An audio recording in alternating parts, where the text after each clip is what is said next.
Hi guys, welcome to Smart Commerce classes. My name is Anshul Mittal and in today's video we will be covering 4th chapter of ACCA F8 and the name of the chapter is Ethics and Acceptance. और इस video में मैं तुम्हें next part cover कराऊंगा and hopefully will complete this chapter today. Guys, I am sorry मैं auditing की videos नहीं बना पाया from past couple of days. मेरी फैमिली में कुछ इश्यूज हो गए थे, दैट्स वाई. एंड प्लस मेरे को भी काफ़ी प्रॉब्लम थी. I was hospitalize for 2 days. अभी भी I am not very well but there is some situation, that's why. So but I will try to make the videos at the earliest. I know बहुत सारे student suffer कर रहे हैं, they are waiting for me to make videos. But चलो guys, let's start the chapter without wasting your time. So next part of the chapter है that is confidentiality. अब confidentiality का मतलब क्या होता है? देखो, पॉइंट इज जो भी एक ऑडिटर होता है कंपनी का, अब जैसे फॉर एग्जांपल हमने पहले करा हुआ है ACCA फर्म है, ACCA फर्म के 3 पार्टनर्स हैं और ये हमारा क्लाइंट है. ठीक है, क्लाइंट मीन जिसका हम उसको एश्योरेंस या ऑडिट सर्विसेज दे रहे हैं. अब पॉइंट ये है, जब हम क्लाइंट का ऑडिट करते हैं तो we have full access of the financial statement of client. अब क्लाइंट अगर बहुत बड़ा है, इट्स अ बिग क्लाइंट, तो उसके पूरे फाइनेंशियल स्टेटमेंट का एक्सेस है हमारे पास, है ना. अब पूरे फाइनेंशियल स्टेटमेंट का एक्सेस होने say that means we know कि इस कंपनी के कितने प्रॉफिट्स हैं, कितने लॉसेस हैं, फ्यूचर में क्या होगा, कैसे होगा, क्या ये कंपनी सर्वाइव कर पाएगी, एक्चुअली इसके इतने ज़्यादा लोन्स हैं जो शायद ये पे ना कर पाए. There can be lot of thing जिसकी हमें इंफॉर्मेशन पहले से ही होगी. अब कॉन्फिडेंशियलिटी ये बोलता है कि अगर हमें एक ऑडिटर को क्लाइंट की सारी इंफॉर्मेशन पता है, we should not disclose this information to anyone except when there is a situation, except when we are authorised to, या कुछ सिचुएशन हो. So this is confidentiality. ठीक है, कि हमारे पास क्लाइंट की सारी बुक्स का एक्सेस है, we have all the access of everything, सारे बुक्स, सारे डॉक्यूमेंट, सारे इसके MIS reports, monthly information system reports, आगे की ग्रोथ फोरकास्टिंग, सब कुछ.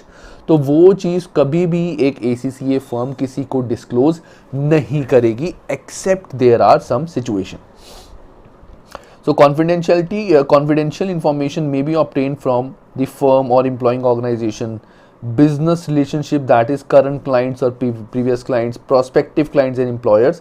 So members of assurance team should not disclose any information to anyone outside the engagement team, whether or not they work in same firm. अब ये एक important clause है. इसका मतलब क्या है? जैसे फॉर एग्जाम्पल एक ACCA फर्म में ये 5 मेंबर्स हैं. ठीक है, मतलब मेंबर्स बहुत सारे हैं, लेकिन एंगेजमेंट टीम में ये 3 बंदे हैं जो इस क्लाइंट के ऑडिट में इन्वॉल्व्ड हैं. These are the members of engagement team. ठीक है, ये जो ऑडिटर्स हैं, ये इन दोनों का इस एंगेजमेंट से कोई रिलेशन नहीं है. सो इन तीनों को जो भी इंफॉर्मेशन इस क्लाइंट के बारे में पता है, they can not even share that information to other members of their firm. They can share the information within team, वो आपस में शेयर कर सकते हैं, बट ये इंफॉर्मेशन किसी बाहर के बंदे को, चाहे वो एंगेजमेंट टीम का, चाहे वो ACCA फर्म का ही बंदा हो, ये कंप्लीट ACCA फर्म के लोग हैं, आपस में भी शेयर नहीं कर सकते. सिर्फ एंगेजमेंट टीम जो ऑडिट कर रही है वही शेयर कर सकती है.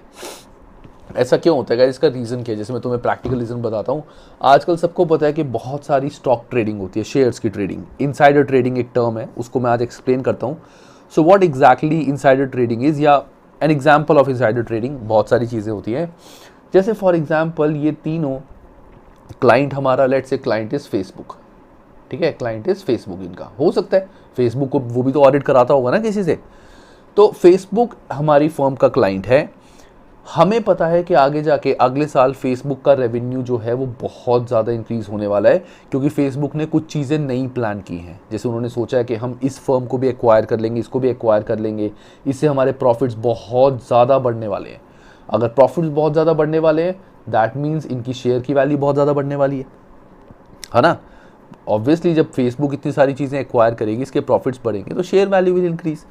सो ये लोग जो फेसबुक का ऑडिट कर रहे थे, इनको पता चला जब ये चीज़, इन्होंने ये सारी इन्फॉर्मेशन बाहर अपने नोन्स को, अपनी दूसरे मेंबर्स ऑफ फर्म को सबको बता दी कि भाई जितने ज़्यादा फेसबुक के शेयर्स ले सकते हो अभी ले लो, क्योंकि अभी ये हम ऑडिट कर रहे हैं। ऑडिट करते ही जब ये सारी चीज़ें पब्लिक में आएंगी कि फेसबुक ऐसे कर रहा है, तो लोग भागेंगे शेयर के पीछे और शेयर की वैल्यू बहुत ज़्यादा बढ़ जाएगी।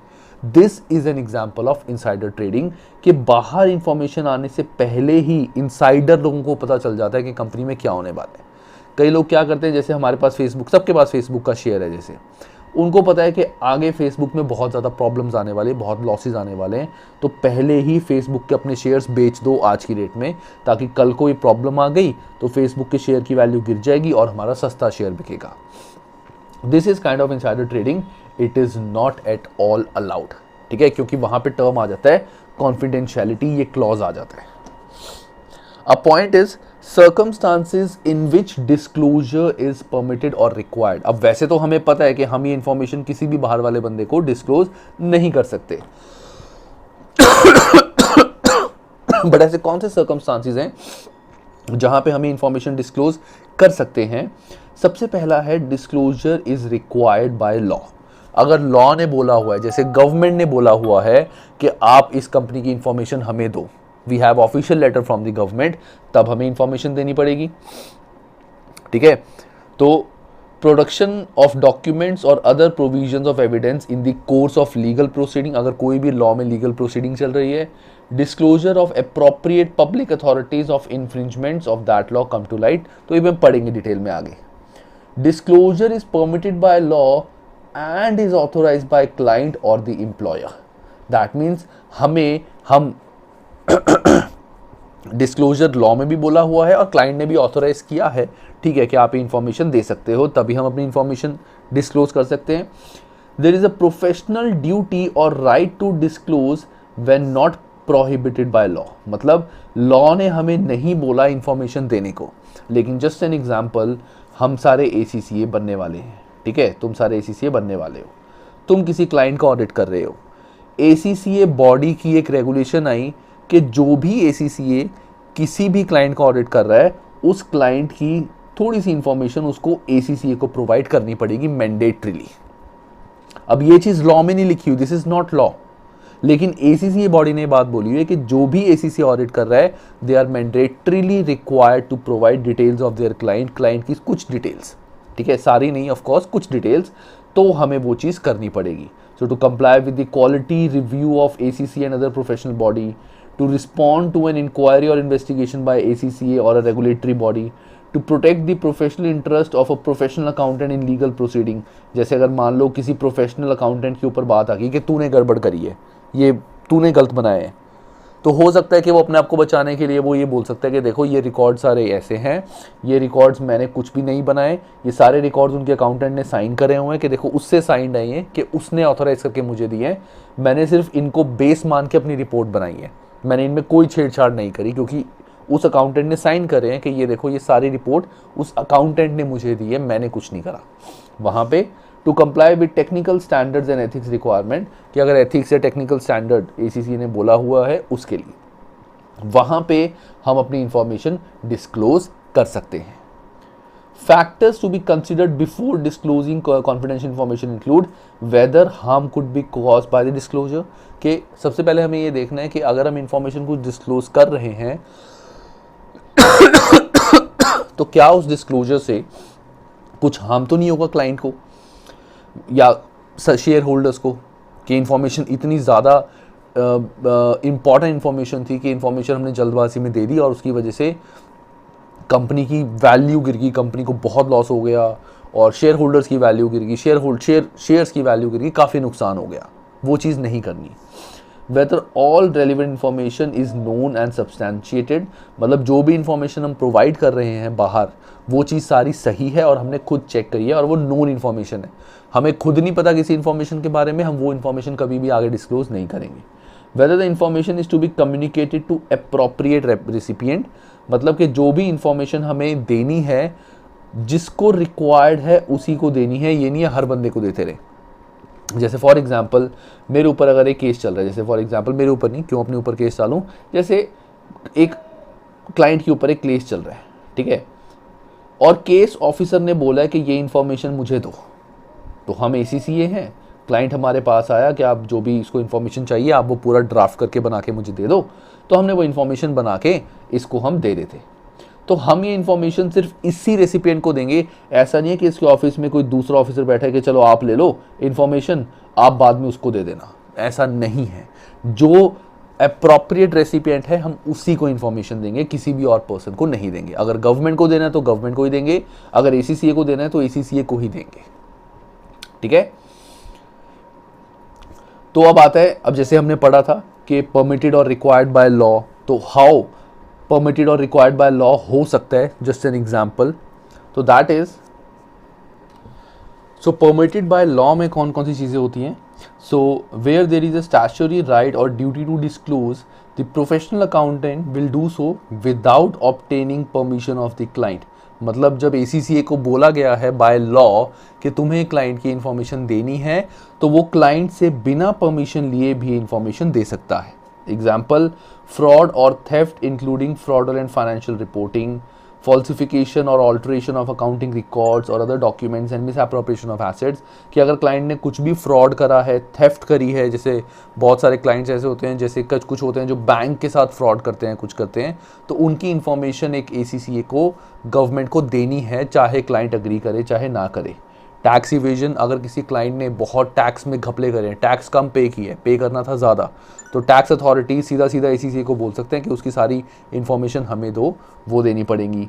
मनी लॉन्ड्रिंग हुई है, drug trafficking, terrorism, insider dealing, market abuse और ब्राइबरी, जो मैंने एग्जाम्पल दिया था इनसाइडर ट्रेडिंग का, ऑफेंसेज अंडर कंपनी लॉ के अंडर कोई ऑफेंस करा है, सो इन दैट केसेस हमें एक ACCA को क्लाइंट की सारी इंफॉर्मेशन देनी है जो भी रिक्वायर्ड है to appropriate person without obtaining permission from the client. Next आता है पब्लिक इंटरेस्ट। अब कुछ इंफॉर्मेशन ऐसी होती है कि फॉर पब्लिक इंटरेस्ट, लोगों की भलाई के लिए, सोसाइटी की भलाई के लिए हमें वो इंफॉर्मेशन डिस्क्लोज करनी है। अब पब्लिक इंटरेस्ट की जो डेफिनेशन है वो कहीं भी एज सच मेंशन नहीं है।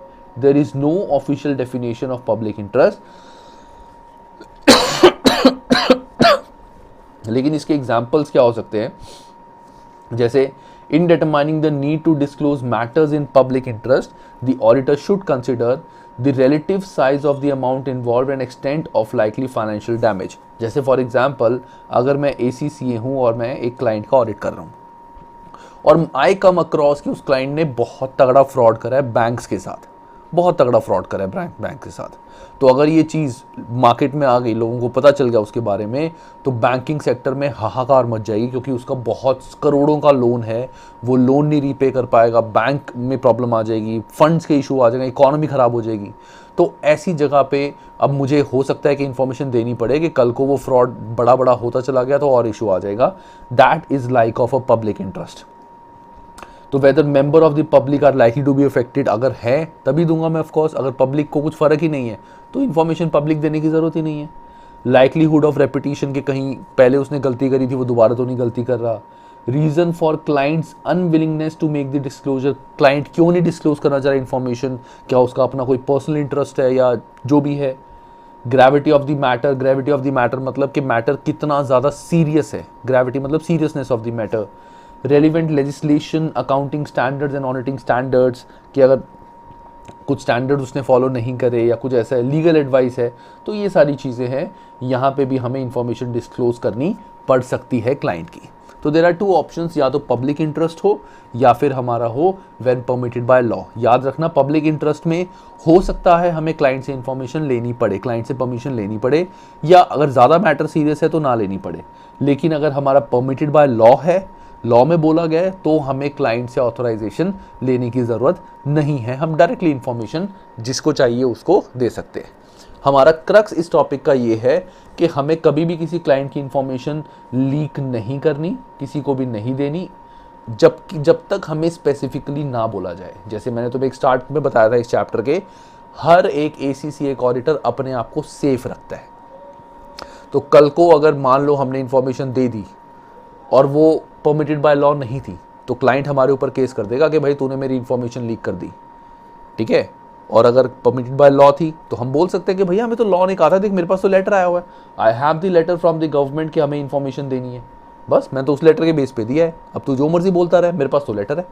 तो we should always play safe, हमें हमेशा सेफ रहना है।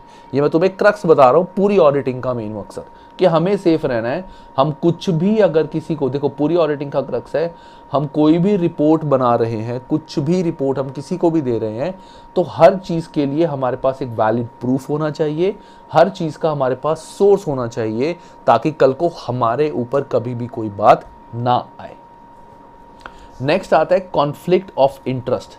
अब कॉन्फ्लिक्ट ऑफ इंटरेस्ट क्या होता है, जैसे फॉर एग्जांपल इसमें अब मैं है एसीसीए फर्म हूँ और ये मेरे एसीसीए फर्म के ये पार्टनर्स हैं, इनके दो क्लाइंट्स हैं, अब जैसे पेप्सी एंड कोक, ये दोनों जो हैं पेप्सी और कोक, ये इसी एसीसीए क्लाइंट के, इसी एसीसीए के क्लाइंट्स हैं।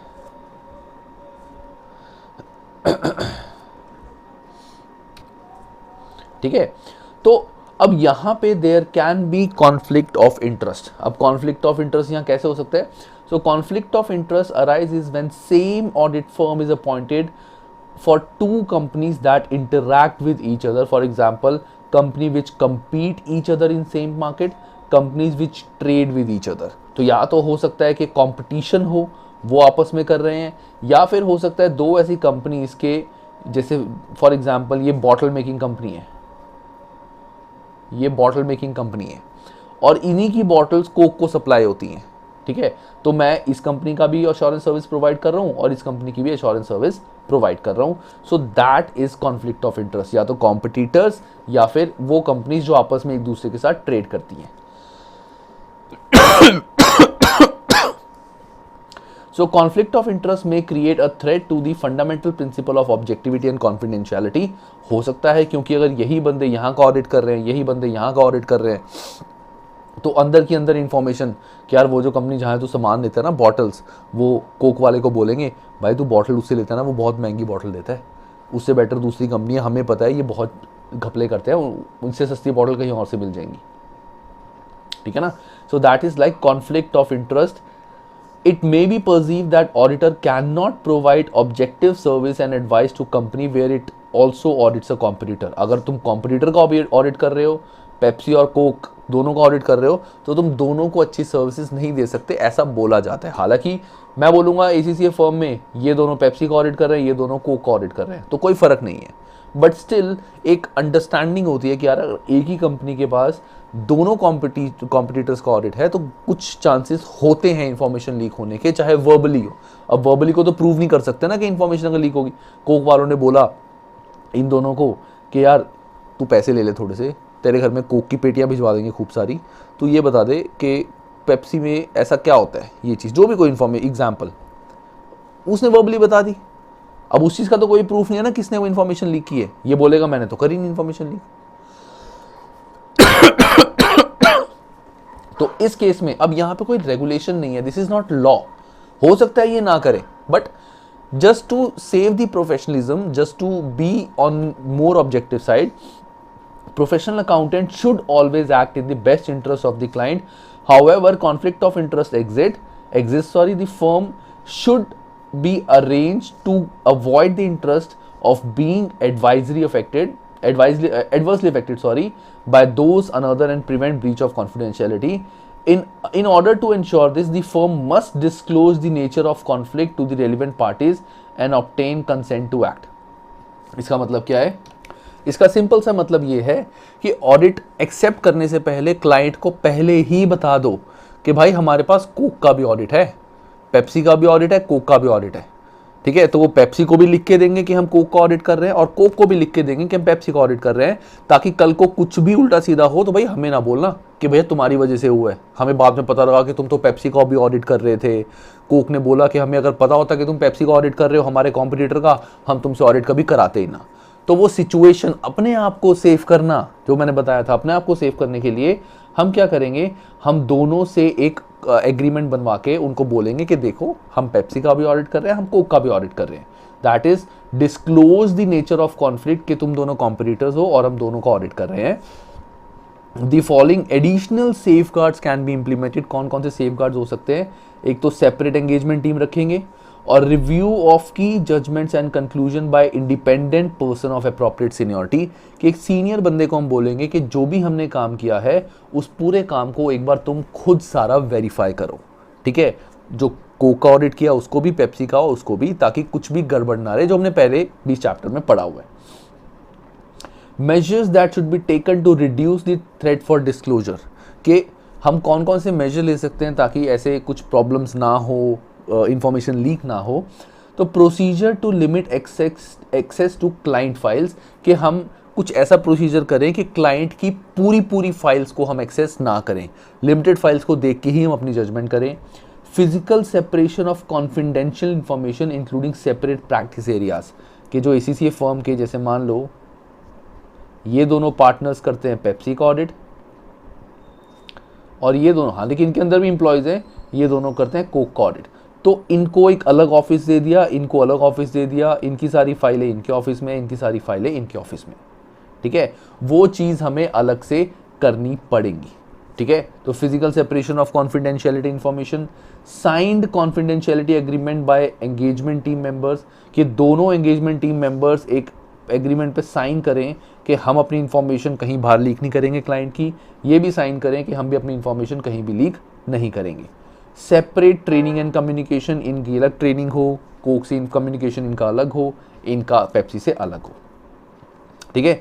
If adequate safeguards can not be implemented, तब क्या होगा? और इफ कंसेंट इज रिफ्यूज, अगर क्लाइंट ने मना कर दिया, देन फर्म मस्ट एंड और decline to perform professional services that would result in conflict of interest, कि अगर हमें कंसेंट क्लाइंट ने मना कर दिया देने से, या हमें लग रहा है कि नहीं यार प्रॉब्लम होगी, हो सकती है आगे जाके, और हमारे पे बात आ सकती है कि उनको लग रहा है कि नहीं यार फर्म को, मेरे को लग रहा है कि यार मेरे ये दो पार्टनर्स भी ये भी है, ये आपस में झोल झाल कर सकते हैं, हो सकता है, तो ठीक है फिर मैं किसी एक को मना कर दूंगा कि ठीक है मैं पेप्सी का ऑडिट ही नहीं कर रहा या कोक का नहीं कर रहा, क्योंकि हमें अपने आप को सेफ रखना है, ठीक है? टेस्ट और अंडरस्टैंडिंग है, एक बार इसको पढ़ लेना, मैं नहीं करा रहा अभी।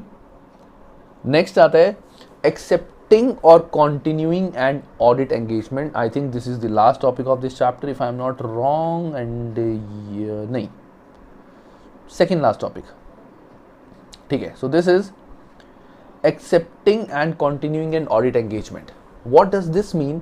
इसका मतलब ये है कि अगर हमें कोई ऑडिट एंगेजमेंट मिली है, क्लाइंट ने हमें बोला है कि आप, हम ACCA हैं, क्लाइंट ने हमें बोला है कि आप हमारी फर्म का ऑडिट करो, हम आपको अपॉइंट करना चाहते हैं ऑडिट करने के लिए, तो ऑडिट एक्सेप्ट करने से पहले, ऑडिट एक्सेप्ट करने से पहले पहला चीज़, या फिर अगर हम ऑलरेडी इस क्लाइंट का ऑडिट कर रहे हैं और 1 साल हो गया, अगले साल दोबारा कंटिन्यू करने से पहले, दो चीज़ें, दोनों का जो मेजर्स है वो सेम ही है, बट पॉइंट क्या है, या तो नया ऑडिट पकड़ने से पहले, या फिर अगर पुराना ऑडिट हम कर रहे हैं और 1 साल हो चुका है, अब अगले साल दोबारा रिन्यू कर रहे हैं, उससे पहले किन चीज़ों पे हमें ध्यान देना है।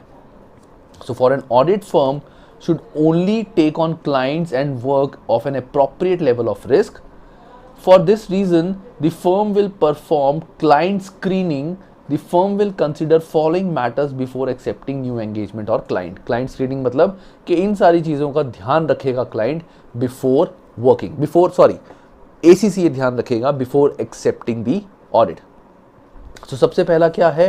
Professional clearance. प्रोफेशनल क्लियरेंस मतलब कि क्या हम ऑडिट करने से पहले हमने ये देखना है कि क्या जो पुराना ACCA है, ओल्ड ACCA है, ओल्ड ACCA ने अपनी क्लैरिफिकेशन, अपना क्लियरेंस दे दी है कि हाँ मुझे सारी फीस मिल गई है और ये फर्म ठीक है, हम ओल्ड ACCA से बात करेंगे, ठीक है, कि वो सारा क्लियर है कि नहीं।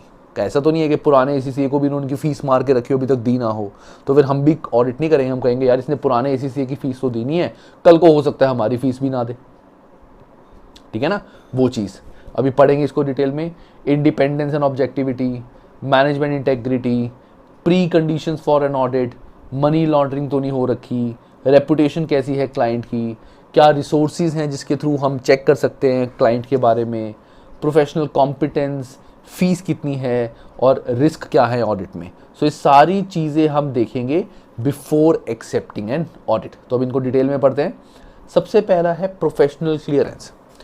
सो if offered an audit role the prospective audit firm must, सबसे पहले एक जो ऑडिट फर्म यानी हमें क्या चेक करना पड़ेगा, we will ask the client for permission to contact the existing auditor, कि एग्जिस्टिंग ऑडिटर से हमें परमिशन दो कि हम उससे बात कर सकें, ताकि पता तो चले ना पुराने ऑडिटर से कि कंपनी में क्या झोल झाल चल रहे हैं।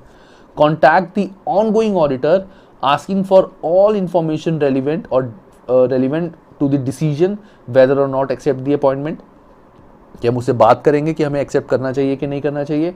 If a reply is not received the prospective auditor should try and contact the ongoing auditor by other means, example bye telephone, जैसे एक प्रॉपर फॉर्मल मेथड, जैसे मेल्स वगैरह का अगर एक ऑडिटर ने रिप्लाई नहीं किया, हमने पुराने ऑडिटर को मेल डाली कि यार आप हमें बताओ प्लीज़ कि हम इसका ऑडिट करें कि ना करें, उसने मेल का रिप्लाई नहीं किया, तो बाय अदर मीन्स हम उससे कॉन्टैक्ट करने की कोशिश करें, like telephone.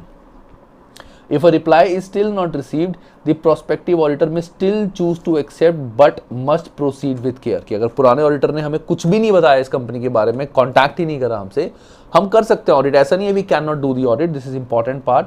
It's not like that we can not continue with the audit, कि पुराने ऑडिटर से अगर बात नहीं हुई, we can continue but with due care. If a reply is received, consider the outgoing firm's response and assess if there is any ethical or professional reason why we should not accept the appointment, कि अगर हमें reply आया है तो हमें reply से ये जज करना है कि हमें इसको ऑडिट करना चाहिए या नहीं। The existing auditor must ask the client for permission to respond the prospective auditor, कि existing जो auditor है वो client से हमेशा पूछेगा to respond to the prospective auditor, ठीक है। दोनों मतलब क्लाइंट के थ्रू ही सारी बातें होनी चाहिए।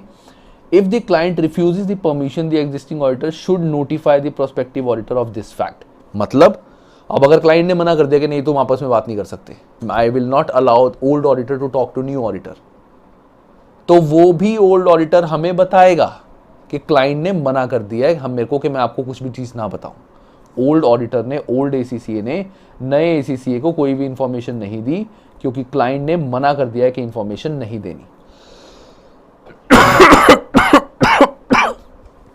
ये चीज़ भी ये ऑडिटर हमें मेल पे लिख के कम्युनिकेट करके बताएगा कि क्लाइंट ने मना कर दिया है, ताकि हम अपनी जजमेंट कर सके कि यार क्लाइंट ने कुछ मना करा है, कोई तो रीज़न हो सकता है, ठीक है। नेक्स्ट आता है independence and objectivity. So if the assurance provider is aware prior to accepting the engagement that the threats to objectivity cannot be managed to acceptable level, the engagement should not be accepted। मतलब अगर हमें लगता है कि हमारा objectivity नहीं हो सकती यहाँ पे इस कंपनी के अंदर, तो हम उसको ऑडिट नहीं पकड़ेंगे। Management integrity, a lack of integrity may indicate risk such as aggressive interpretation of accounting standards, weak control environment, intimidating of auditors, criminal activities such as money laundering, aggressive tax evasion।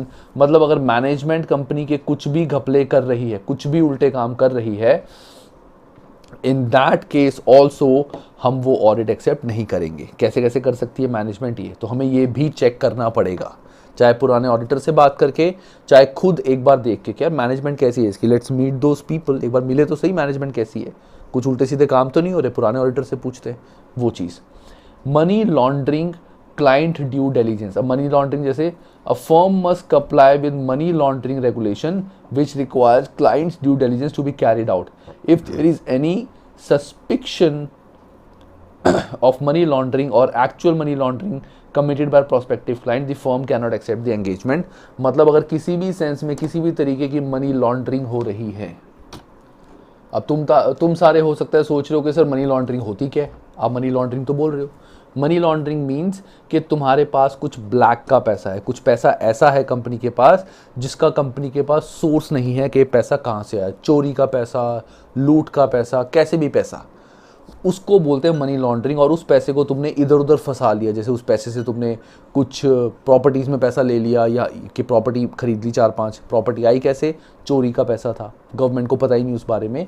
अगर ऐसी कोई money laundering चल रही है तो हम उस firm का भी ऑडिट नहीं करेंगे।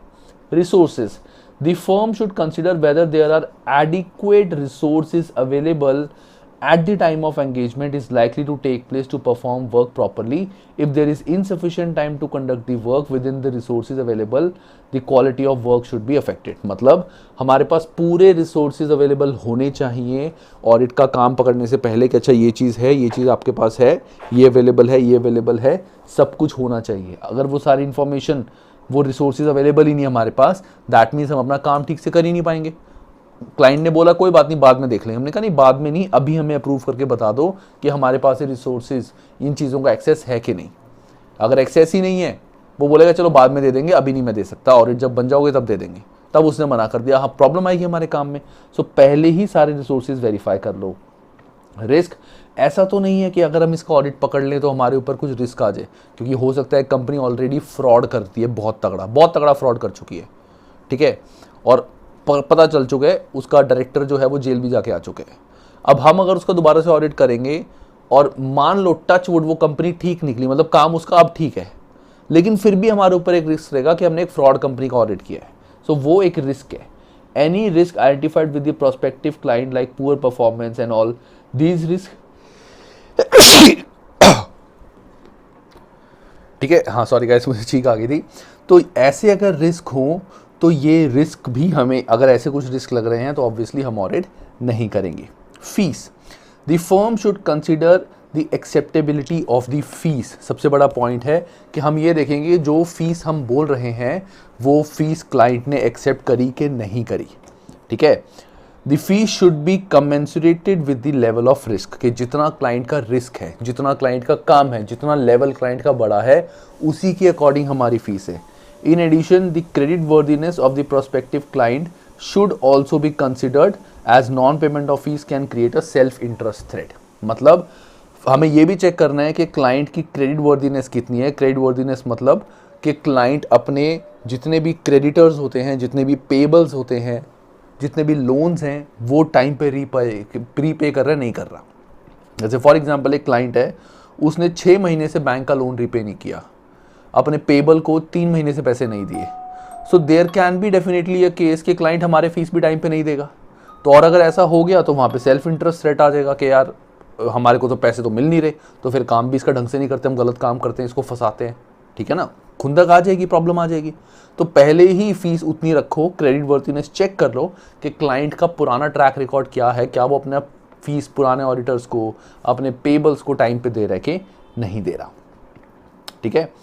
Professional competence and engagement should only be accepted if audit firm has the necessary skills and experience to perform the work competently. ये सबसे important बात है. कई बार क्या होता है, बहुत सारे ACCA फर्म्स ऐसी होती हैं जो छोटी फर्म्स होती हैं, just because of money और name, और सिर्फ मतलब they don't have appropriate skills, वो कोई बड़ा काम पकड़ लेती हैं. जैसे फॉर एग्जांपल एक फर्म में सिर्फ 3 पार्टनर्स हैं और ये बहुत बड़ा क्लाइंट है. ठीक है, हुआ ये क्लाइंट को ऑडिटर को फीस देनी थी कम. ये छोटी फर्म थी, इन्होंने बोला कि चल कोई चक्कर नहीं यार, हमें इनके लिए तो ये फीस भी बहुत बड़ी थी. इन्होंने इसका ऑडिट पकड़ लिया. ठीक है, इससे क्या होगा, it's not a professional competence. मतलब ये 3 बंदे इतनी बड़ी फर्म का ऑडिट कर ही नहीं सकते. इट्स अ बिग फर्म, इसको तो एक्सपीरियंस्ड बंदे चाहिए जो हर फील्ड को वेरीफाई कर सके. तो होगा क्या, ये अपना काम ठीक से नहीं कर पाएंगे और हमारे प्रोफेशन की वैल्यू गिरेगी. तो ये भी हमें एक ऑडिट पकड़ने से पहले चेक करना है कि क्या हम केपेबल हैं, क्या हम प्रोफेशनली कॉम्पिटेंट हैं उस ऑडिट को करने के लिए. अगर नहीं है तो हमें नहीं करना चाहिए कि नहीं, ये इट्स अ बिग ऑडिट, आप किसी बिग फर्म में जाओ, वहाँ से कराओ, we can not accept it. हमारे पास इतने मेंबर्स नहीं है और हमारे पास, हमने इस फील्ड का, इस इंडस्ट्री का पहले कभी ऑडिट नहीं करा हुआ. छोटी इंडस्ट्री का करा हुआ है तो छोटी इंडस्ट्री कर पाएंगे, बड़ी का नहीं कर पाएंगे. ठीक है, अब जैसे तुम बोलो सर ऐसे तो कोई भी ACCA फर्म कोई बड़ा क्लाइंट पकड़ ही नहीं पाएगी. पॉइंट इज, जैसे मान लो ये टेलीकॉम इंडस्ट्री है. ठीक है, कोई टेलीकॉम कंपनी है, काफ़ी बड़ी कंपनी है. तुमने पहले कभी किसी टेलीकॉम कंपनी का काम करा हुआ, चाहे छोटी कंपनी थी, तब तुम फिर भी कर सकते हो कि हाँ ठीक है. अगर तुमने पहले कभी किसी टेलीकॉम कंपनी का ऑडिट ही नहीं करा हुआ और ये एकदम से टेलीकॉम की बड़ी कंपनी आ गई, तो कैसे संभाल पाओगे. तुम्हें पता ही नहीं जब टेलीकॉम के बारे में, ना कोई तुम्हारी टीम में एक्सपर्ट है. That the point. ठीक है, और last is reputation of the client, के क्लाइंट की रेपुटेशन क्या है. रेपुटेशन क्या है मार्केट में क्लाइंट की रेपुटेशन अच्छी है कि बुरी है, वो भी हम चेक करेंगे बिफोर एक्सेप्टिंग दी ऑडिट। अब लास्ट आता है हमारा टॉपिक इस चैप्टर का, that is pre conditions of an audit. So pre conditions of an audit का मतलब क्या होता है कि हम ऑडिट करने से पहले अपनी एक पूरी टर्म्स एंड कंडीशन बनाते हैं, रिटर्न स्टेटमेंट होती है जिसमें सारा बताते हैं कि ये चीज़ें हमारी होंगी जो हमें करनी है A to Z, और क्लाइंट से डिस्कस करते हैं ताकि क्लाइंट को पता हो कि हम ये सारी चीज़ें क्लाइंट की चेक करेंगे। तो agreeing the terms of audit engagement and code of ethics and conduct provides guidance to professional accountant when accepting new work. Before accepting an engagement, the auditor must establish whether the preconditions of an audit are present and there are a common understanding between the auditor and management, where appropriate those charged with governance. The preconditions of an audit that are that management acknowledges and understands its responsibility, कि preparation of financial statement in accordance with the applicable financial reporting framework, कि जैसे चलो ये जो चीज़ थी इसको भी skip कर देते हैं, पहले जो यहाँ इन्होंने बोला उसके अकॉर्डिंग देखते हैं कि क्लाइंट जो अपनी बैलेंस शीट बनाता है वो बनाता है अपने तरीके की, लेकिन क्लाइंट को पता है कि हम ACCS हैं, हम जो ऑडिट करेंगे हम अप्रोप्रिएट IFRS के अकॉर्डिंग करेंगे, तो क्लाइंट को अपनी बैलेंस शीट IFRS के अकॉर्डिंग बनानी पड़ेगी। Internal controls necessary for financial statement to give a true and fair view, providing the auditor with access to all the relevant information and explanation. तो these all are like preconditions of an audit, कि ये terms मतलब ये पता ही है कि ये चीज़ें होती हैं तभी ऑडिट हो पाएगा। ये तीनों चीज़ें ना हो, auditor is not here to prepare financial statement, auditor नहीं बनाता, ऑडिटर को दी जाती है उस तरीके से, ऑडिटर उसको चेक करता है कि सही है कि नहीं। ठीक है। If client imposes a limitation on the scope of audit work to the extent that auditor believes that a likely disclaimer of opinion will ultimately be issued, then auditor shall not accept the engagement unless required so by law. इसका मतलब क्या है? Sorry guys, मुझे बीच में एक urgent call आ गया था। So what I was saying कि अगर क्लाइंट ने हमारे ऊपर किसी भी तरीके की कोई रिस्ट्रिक्शन लगा दी है कि हम इस ऑडिट को इन चीज़ों को इससे ज़्यादा डिटेल में चेक नहीं कर सकते, एंड हमें लगता है कि इसकी वजह से हम अपना ओपिनियन नहीं दे पाएंगे, सही ओपिनियन नहीं दे पाएंगे, सही चीज़ नहीं बता पाएंगे कि ऑडिट हुआ है प्रॉपरली या नहीं हुआ। जैसे क्लाइंट ने बोला कि फॉर एग्जांपल ये ट्रांजैक्शंस हैं सेल की सारी, मैं आपको सारी नहीं दिखा सकता, मैं आपको सिर्फ 40% सेल की बुक्स ही दिखा पाऊंगा, सारी नहीं दिखा पाऊंगा। तो हो सकता है मैं बोलूँ नहीं यार मुझे तो सेल्स की सारी चेक करनी थी, 80% तो चेक करनी थी, ये 40 दिखा रहा है, तो मैं इसके अकॉर्डिंग जजमेंट नहीं कर सकता कि सारी सेल्स फिगर सही होंगी। सो अगर ऐसी सिचुएशन है हम उसका ऑडिट एक्सेप्ट ना करें unless required to do so by law. लेकिन अगर लॉ ने हमें बोला हुआ है कि आपको ही ऑडिट करना है उसका, तो फिर हमें ऑडिट करना पड़ेगा, वैसे हम नहीं कर सकते। Last is continuance. So once the engagement is complete, the audit firm must revisit the acceptance consideration again to ensure the appropriate to continue the following year. Basically मतलब यही है कि एक बार हमने ऑडिट पकड़ लिया तो ऑडिट 1 साल का करने के बाद हम दोबारा सारी चीज़ें चेक करेंगे so that अगले साल हम दोबारा उसका ऑडिट कर सकें। लास्ट आता है हमारा एंगेजमेंट लेटर्स। अब एंगेजमेंट लेटर्स क्या होती है, तो बस इसको जल्दी से करते हैं।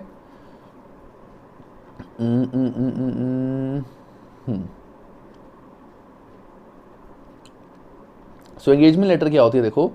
सो engagement letter specifies the nature of contract between the firm and the client. जो मैं बता रहा था कि एक प्रॉपर एग्रीमेंट बनता है जिसमें सारी चीज़ें एक ऑडिटर लिखता है, that is called engagement letter. So engagement letter specifies the nature of the contract between firm and the client. The letter will be sent before the audit commence. Audit commence होने से पहले engagement letter जाता है। So the purpose is to minimize the risk of any misunderstanding, कोई misunderstanding ना हो, confirm acceptance। हाँ guys, sorry मुझे दोबारा से कॉल आ गया था एक। हाँ, so ऑडिट एंगेजमेंट लेटर बनाने का फ़ायदा ये होता है कि ऑडिट एंगेजमेंट लेटर जब हम बना के क्लाइंट से पहले साइन करा लेते हैं तो पहले तो कोई भी मिसअंडरस्टैंडिंग नहीं रहती, कंफर्म हो जाता है कि क्लाइंट एक्सेप्ट कर रहा है हमारा audit, and set out terms and condition to the engagement कि क्या क्या टर्म्स एंड कंडीशन है हमारी एंगेजमेंट की, ऑडिट की।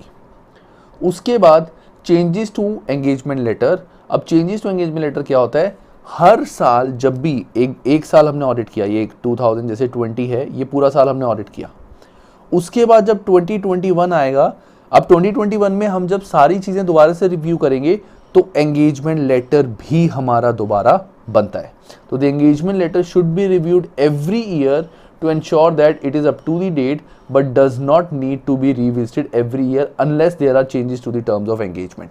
मतलब हमें वैसे तो उसको रिव्यू हर साल करना है, लेकिन हर साल री इशू नहीं करना। अब ये इंपॉर्टेंट पॉइंट है, रिव्यू जो हमने एक बार एक्सेप्टेंस करी हुई है उसको रिव्यू करना है कि क्लाइंट अगर एक्सेप्ट कर रहा है ऑडिट के लिए कि आप अगले साल भी ऑडिट करो, सो दैट मीन्स वो पुरानी टर्म्स पे ऑटोमेटिकली एग्री कर रहे हैं। अगर हमें लगता है कि इसके अंदर कुछ और चेंजेस करने हैं, एडिशन करनी है, तो हम दोबारा से इसको ड्राफ्ट करेंगे, दोबारा बनाएंगे। अदरवाइज इसको एक बार देखेंगे कि सब कुछ ठीक है तो ओके, इसी को कंटिन्यू रखते हैं, नया री इशू करने की जरूरत नहीं है। ठीक है। International standard on auditing 210 requires an auditor to consider whether there is a need to remind the entity of existing terms, ये तो हमने ऑलरेडी पढ़ लिया। The firm should issue a new engagement letter if scope or context of assignment changes after initial appointment। जैसे client काफ़ी, एक साल में क्लाइंट ने काफ़ी ग्रो कर लिया, क्लाइंट की बहुत अलग फैक्ट्रीज हो गई, क्लाइंट ने अपने डिपार्टमेंट्स अलग अलग कर लिए। पहले क्लाइंट का एक ही डिपार्टमेंट होता था, क्लाइंट ने अब डिपार्टमेंट काफ़ी अलग अलग बना दिए, तो हम दोबारा से एंगेजमेंट लेटर ड्राफ्ट करेंगे कि हम क्लाइंट के इस एरिया के इन डिपार्टमेंट्स को भी ऑडिट कर सकते हैं। ऐसे तो अगर क्लाइंट के अंदर कुछ चेंजेस हुए हैं then we can make the new engagement letter, otherwise पुरानी कंटिन्यू रहेगा। Reason for changes would include changes in statutory duty due to new legislation. अगर टैक्सेशन लॉज में या गवर्नमेंट की तरफ से कुछ भी चेंजेस आए हैं तो हमें उसके अकॉर्डिंग अपने ऑडिट में चेंजेस करने पड़ेंगे। जैसे मान लो स्टैट्यूटरी ड्यूटी, गवर्नमेंट ने बोला कि पहले ऑडिटर इस चीज़ को चेक नहीं करता था, लेकिन अब ऑडिटर को ये चीज़ भी चेक करनी है। जैसे जस्ट एन एग्जांपल, तुम बोलोगे सर इसका एग्जांपल दो। जैसे पहले ऑडिटर को कुछ नहीं बोला गया था कि आपको सारे पेबल से एक रिटर्न कंफर्मेशन भी चाहिए कि इतना ही बैलेंस है जो इन्होंने उस पर्सन को देना है। जैसे एक फर्म ने दिखाया है कि हमें पेबल को देने 1 लाख डॉलर्स, पेबल से एक रिटर्न कंफर्मेशन लो कि उसको 1 लाख डॉलर ही देने ना। ऐसा तो नहीं है कि देने 10 लाख डॉलर हैं, उसने लिखा हुआ है 1 लाख डॉलर, ऐसा नहीं होना चाहिए। तो ऐसे रिटर्न स्टेटमेंट पहले कभी नहीं बोला हुआ था, इस साल एक नया लेजिस्लेशन आ गया कि ये चीज़ हमें करनी है, तो उस केस में हमारे को लॉ ने लिखा हुआ है, लॉ में बोला हुआ है ये होना चाहिए। सो दैट मीन्स हमें दोबारा से एंगेजमेंट चेंज करनी पड़ेगी और उसमें मेंशन करना पड़ेगा कि हम पेबल से ये चीज़ ले सकते हैं। चेंजेस टू प्रोफेशनल ड्यूटीज़ और एग्जाम्पल ड्यू टू न्यू और अपडेटेड ISS, कुछ स्टैंडर्ड में कुछ नए चेंज आए हैं तो करना पड़ेगा। Recent changes in senior management, अगर कंपनी की सीनियर मैनेजमेंट में चेंजेस हुए हैं काफ़ी सारे तो हमें उनको नए एग्रीमेंट देने पड़ेंगे। A significant change in ownership, company की ओनरशिप चेंज होगी, पहले कंपनी नॉर्मल थी अब किसी कंपनी की सब्सिडरी हो गई है या कंपनी ने 4 दूसरी कंपनीज एक्वायर की हैं, इन दैट केसेस हमें एक नया एंगेजमेंट लेटर ड्राफ्ट करना पड़ेगा, अदरवाइज पुराने कंटिन्यू कर सकते हैं। अब आता है content of engagement letter. Engagement letter का कंटेंट क्या होता है, इसमें क्या लिखा होता है। So the auditor will agree to the terms of audit engagement with the management and those charge with governance as appropriate. The terms are recorded in written audit engagement letter and should include, क्या क्या उसमें होना चाहिए, एक objective and scope of audit. अब ये क्या है मैं तुम्हें बताऊंगा कि ऑब्जेक्टिव क्या है ऑडिट का और स्कोप क्या है, ऑडिटर की रिस्पॉन्सिबिलिटी क्या होगी, मैनेजमेंट की रिस्पॉन्सिबिलिटी क्या होगी, identification of appropriate financial reporting frameworks in preparation of financial statement के क्या क्या स्टैंडर्ड्स यूज होंगे सारे उसमें, हम उसके अकॉर्डिंग चेक करेंगे। Reference to expected from and content from any report issued by the auditor, कि किस इंफॉर्मेशन के बेस पे हम अपनी रिपोर्ट बनाएंगे, ये सारी चीज़ें हमारे को एंगेजमेंट लेटर में बतानी पड़ेंगी, एक रिटर्न में देना पड़ेगा। In addition to the following terms, reference to professional standards, limitation of an audit, expectation that management will provide written representation based on which fees is calculated, तो ये सारी चीज़ें भी एक ऑडिट एंगेजमेंट में लेटर में होनी चाहिए। तो तुम सिर्फ इसको एक बार पढ़ लेना, just give it a plain read, कि सारी चीज़ें हमारी ऑडिट एंगेजमेंट लेटर के अंदर रिटर्न होनी चाहिए। ठीक है, it should be written in the audit engagement. अब तुम कहोगे सर इस चीज़ को लर्न करने का, पढ़ने का तरीका अच्छा क्या होगा कि हम एक ऑडिट एंगेजमेंट लेटर ही पूरा पढ़ लें। तो ये इन्होंने एक मुरे कंपनी एंगेजमेंट लेटर बनाया हुआ है, तो इस पूरे को एक बार थॉरोली अच्छे से पढ़ो। This is an engagement letter कि तुम जब किसी भी फर्म में ऑडिट करने जाओगे ऐसा एग्जाम्पल एक ऑडिट एंगेजमेंट लेटर बनाओगे। हालांकि this is not apt, her company का अलग बनता है, but this is an example. कई बार क्या होता है, जैसे तुम अब ACCA बनोगे, ACCA बनने के बाद तुम्हारे को एक रेफरेंस बुक दी जाएगी ACCA की, जहाँ पे तुम्हारे को ऐसे ड्राफ्ट लेटर्स दिए जाएंगे, तो वो ड्राफ्ट लेटर्स तुम पिक करके उसमें अपने चेंजेस कर सकते हो। तो ये एक ऐसा ड्राफ्ट लेटर है, तो just read it completely and thoroughly, तुम्हें पता चलेगा एक एंगेजमेंट लेटर में कितना डिटेल चीज़ें होती हैं, ताकि कल को कोई भी मिसअंडरस्टैंडिंग ना रहे। Objectivity and scope of audit, responsibility of auditor, responsibility of management, report क्या है, फीस क्या है, limitation of liability, confirmation of your agreement के कंफर्म कर रहा है क्लाइंट, साइन कर रहा है, फर्दर एक्सप्लेनेशन। अब जैसे ऊपर जो चीज़ें लिखी हुई हैं वो किस तरीके से लिखी हुई हैं, to the responsibility of auditor, responsibility of management, क्यों हम ये चीज़ लिख रहे हैं, why we are writing this. तो it is important to set out directors and auditor responsibilities for clarity and to reduce expectation gap. तो बेसिकली अगर हम ये लाइन लिख रहे हैं, रिस्पॉन्सिबिलिटी ऑफ ऑडिटर क्या है, रिस्पॉन्सिबिलिटी ऑफ मैनेजमेंट क्या है, why we are writing this, तो ये सारा एक बार पढ़ लेना गाइस, और यहाँ पे हमारा ये चैप्टर होता है ख़त्म। ठीक है, ये क्वेश्चंस कर लेना। अब एक काम करते हैं, इसके मैं टेस्ट और अंडरस्टैंडिंग एक बार तुम्हें करा देता हूँ, इससे एक पता चल जाएगा कि जो भी हमने पढ़ा है किस लेवल तक हमें आता है। सो टेस्ट और understanding 4, you are holding a training course of your firm's new recruits covering the topics of ethics. The training will focus on fundamental principle of ethical behavior which accountant must follow. You have compiled the following quiz at the end of this session to test the understanding of the course content. ठीक है, okay, let's start. So which one of the following is not a fundamental ethical principle? कि इसमें से कौन सा ethical principle नहीं है, principle of auditor. So integrity एक प्रिंसिपल है, independence is not a principle. Independence एक ऑडिटर का एक करेक्टरिस्टिक होता है कि ऑडिटर शुड बी इंडिपेंडेंट, लेकिन it's not a principle. Objectivity is a principle, professional competence and due care is the principle. तो हमें सारे प्रिंसिपल जब पता होंगे तब पता चलेगा कि independence was not the principle, ये करेक्टरिस्टिक होता है एक ऑडिट का। Which of the following statement provides the best explanation of integrity? So पहले हमें देखना पड़ेगा integrity का मतलब क्या होता है। integrity का मतलब होता है कि auditor should be straightforward, वो कोई भी biasness नहीं होनी चाहिए, जो भी हो सच बताए सबको, that is called integrity. So members should act diligently in accordance with the applicable technical professional standards, नहीं। members should not bring profession into disrepute, नहीं, profession का इससे कोई relation नहीं है। Members should not use client information for personal advantage, नहीं। Members should be straightforward and honest in all professional business relationship, yes। कि member जो है he should be straightforward and honest, जो भी हो, कुछ भी झूठ, कुछ भी चीज़ नहीं होनी चाहिए। Next, a member was found guilty of ethical misconduct by failing to respond to the professional clearance request from the another audit firm।